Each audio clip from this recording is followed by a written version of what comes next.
آدمی جو آدمی استعمال کرنے کے قابل بھی نہیں تھا وہ بھی اب موٹر سائیکل جو ہے وہ چلا رہا ہے, جو گاڑی استعمال نہیں کرنا جانتا تھا وہ بھی اب گاڑی چلا رہا ہے, اور ہمارے گھروں کے چولہے جو ہے وہ بجھ رہے ہیں. میں ٹائم جو ہے وہ تھوڑا کم رہ گیا, کچھ اہم نکات پہ اور آپ کی توجہ چاہتا ہوں. کنویں کھودنے کی تناسب کو اگر دیکھیے, جہاں سے گیس یا تیل آئے گا, اگر اس کو دیکھیے تو وہ بھی اتنا برا نہیں رہا پچھلے 7 سالوں میں. جب ہم نے 2008 اور 2009 کے فسکل ایئر میں تقریباً 86 کنویں کھودے, جو کہ نمبر آج 45 پہ آ گیا ہے. تو ہمیں اپنے کنویں کھودنے کی تناسب کو بھی بڑھانا ہے. یہ کچھ سلائیڈ ہیں جو کہ میں اسکپ کروں گا کیونکہ وقت کی کمی ہے. لیکن اگر انکنوینشنل ریسورسز کی بات کریں تو 3 بڑے اہم ذخائر جن پہ دنیا کام کر رہی ہے, کوئلے کے اوپر, شیل گیس کے اوپر اور ٹائٹ سینڈ کے اوپر. لیکن کیا پاکستان میں یہ ذخائر موجود ہیں؟ تو اس کا جواب آگے آنے والے حقائق آپ کو بتائیں گے. تھوڑا سا آگے اور چلیے, اور آگے اور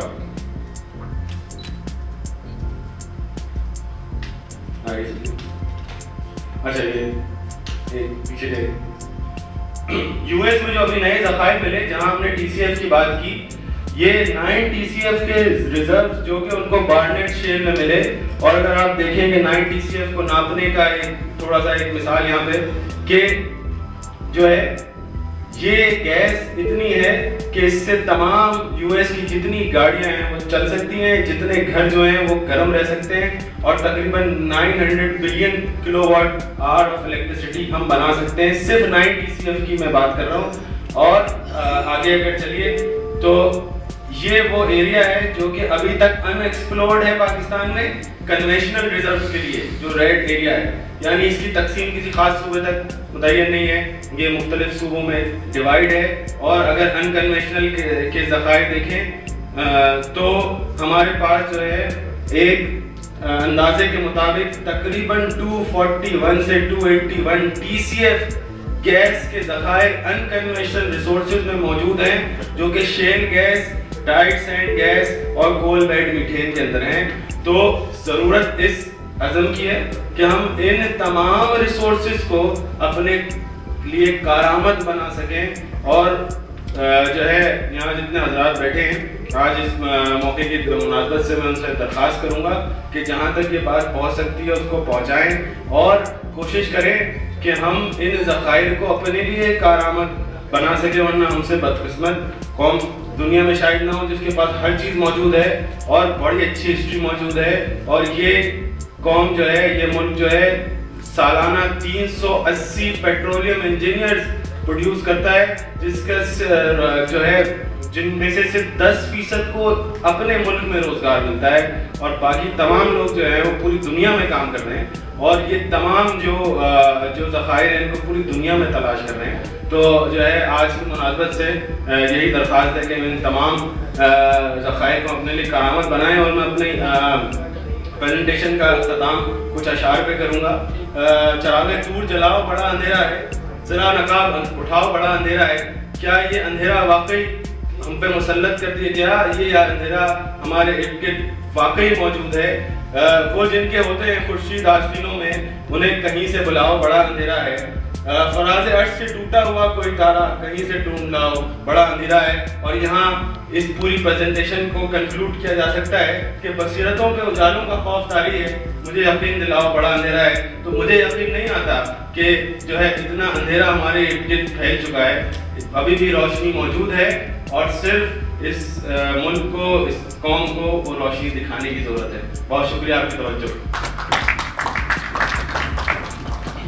اب اس کے بعد میں پریزنٹیشن کے لیے دعوت دیتا ہوں. تھرڈ کول ایک آج کل ہاٹ ایشو ہے, اور اس کے بارے میں دونوں طرح کی آراء پائی جاتی ہیں تھرڈ کول کے بارے میں.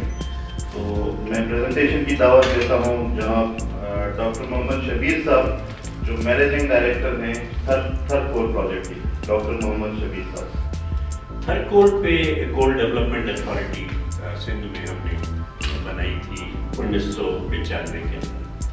کے T Bandar project 5000 megawatt کا, اس کے بینکیبل ڈاکومنٹس تیار تھے, فائنینشیل پروجیکٹ کی ضرورت تھی. केटी बंदर 5000 मेगावाट को ऑनलाइन आना था 2001 में। बहरहाल हमारे बाद आने वाली हुकूमतों की कुछ पॉलिसी, हमारी कोल डेवलपमेंट अथॉरिटी भी खत्म हो गई और हमारा केटी बंदर भी खत्म हो गया, और उसके बाद मरकज़ के हवाले खटकोल को कर दिया गया। कोई 2 साल लगे मरकज़ से वापस लेने में, और उसके बाद ये तमाम जो आप डेवलपमेंट थे। डॉक्टर शबीर साहब दूसरी प्रोजेक्ट्स पर भी काम हो रहा है, खासतौर से एंग्रो की जो प्रोजेक्ट है उसके ऊपर काम हो रहा है, और वो फाइनेंशियल क्लोजर उसका होने वाला है। इसी तरीके से जो हमारा ये अपना ब्लॉक है, उसके अंदर अभी चीनियों के साथ हमने मेमोरेंडम साइन किया है। उसने सफ़ीर भी तशरीफ लाए थे, और उसके भी बैंकेबल डॉक्यूमेंट्स बनाए जा रहे हैं।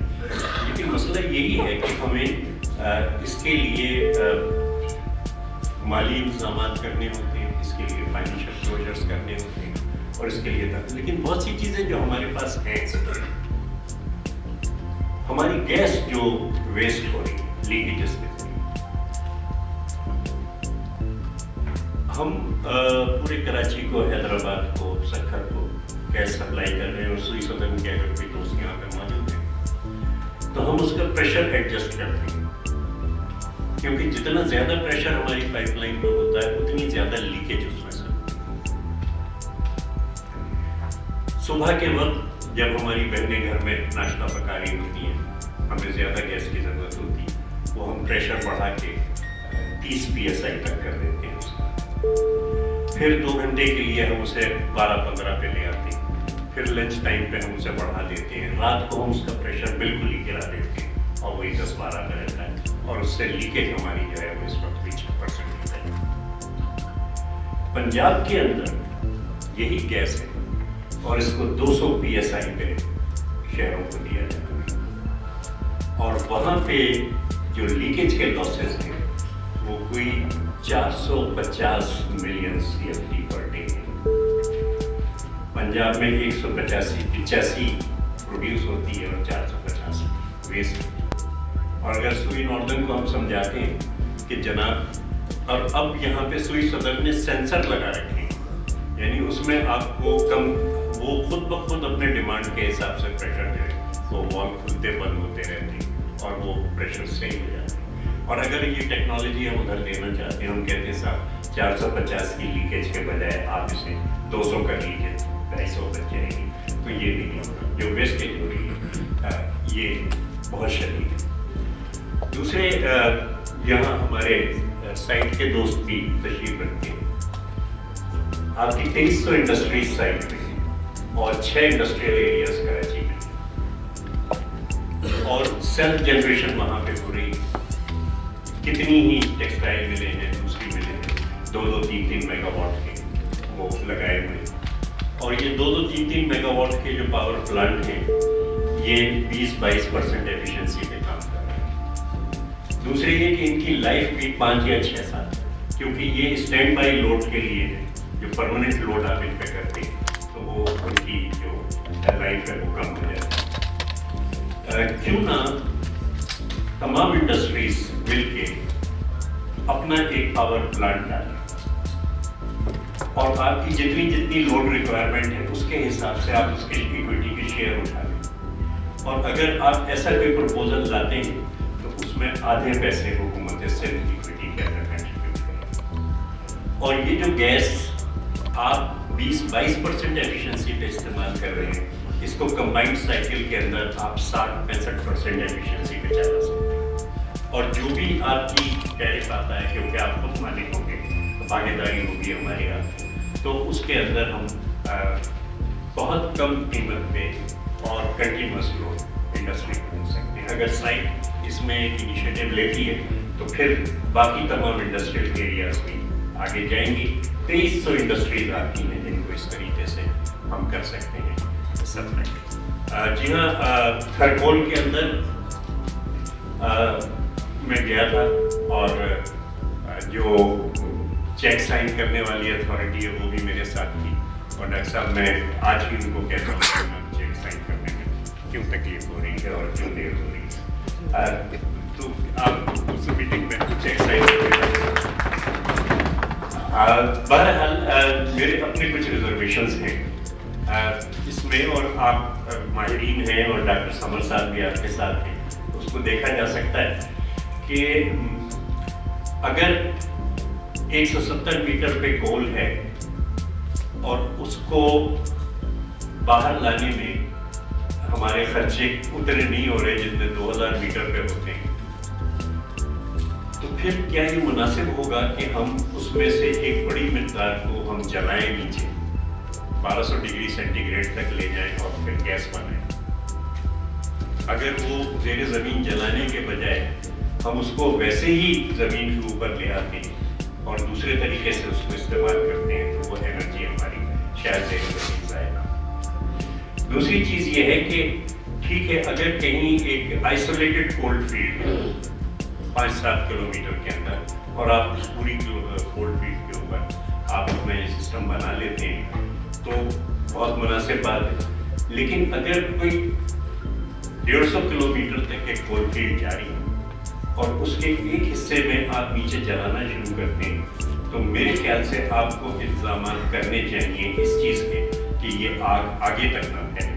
और दूसरे जो फिर ये कि अगर दूसरे ओपन पिट माइनिंग कर रहे हैं आपके बराबर के पड़ोसी और नीचे टेम्परेचर्स डेवलप हो रहे हैं और प्रेशर्स डेवलप हो रहे हैं, तो कहीं उधर से तो कुछ आग या हीट एस्केप नहीं करना शुरू करेगी या पानी एस्केप नहीं करना शुरू करेगा। बहरहाल मैं एक बिल्कुल ही मुब्तदी हूँ इस सिलसिले में, लेकिन ये चीज़ें मैं आपके सामने लाना चाह रहा था और आप जाहिर है कि इसकी कोई ना कोई सूरत निकाल सकते हैं।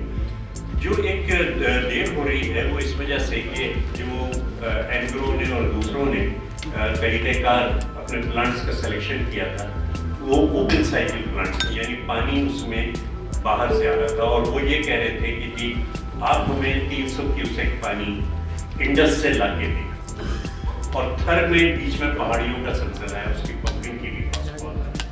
दूसरी ये कि पानी नहीं है इंडस के अंदर।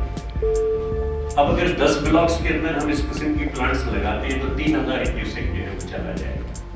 लेकिन अगर क्लोज साइकिल लगाते हैं, हर पिट में से कोई 41 क्यूसेक पानी हमारा निकल रहा है, क्लोज साइकिल के अंदर 2 या 3 क्यूसेक हमारा खर्चा होगा, 38 क्यूसेक हमारे पास बचेगा।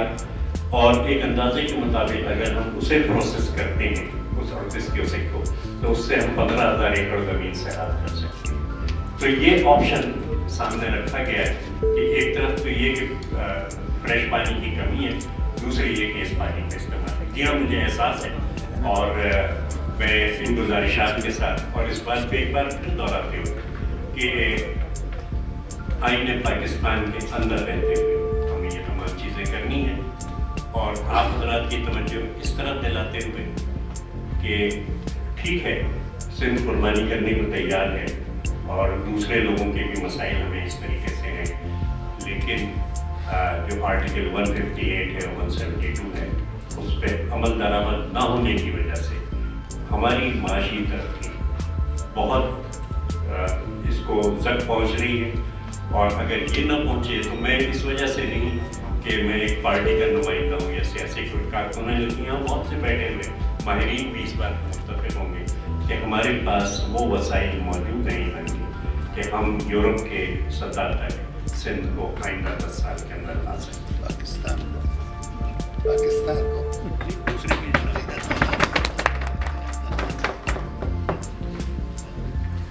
बहुत शुक्रिया senator Taj Haider sahab, general secretary Pakistan Peoples party.